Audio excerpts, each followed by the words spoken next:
With Disciplr, you have access to all the downloadable resources that you need to pull off all the curriculum that you'll find in your subscription plan.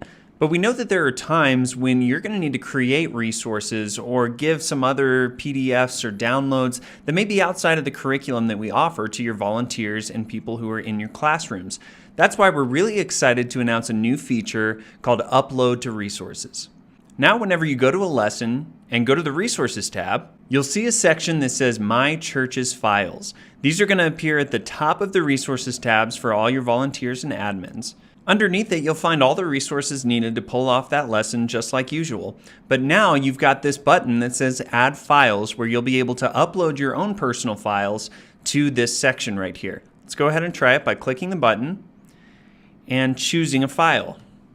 You'll see all the details about which files you can upload and everything. So I've got my preschool itinerary that I'm going to go ahead and upload here. Once I've chosen it, I can choose Upload File. And you can do multiple files in this at once if you need to. And now the preschool itinerary is uploaded into that lesson. So this is just one example of how you can use the feature. Now I can preview it. And you'll see that the itinerary I've worked up for my church for this weekend, including who's going to lead certain times and other notes that I need for my volunteers to know, are right there. You can change the file name by clicking on this little pencil. Download, preview, notes, and delete the file as well.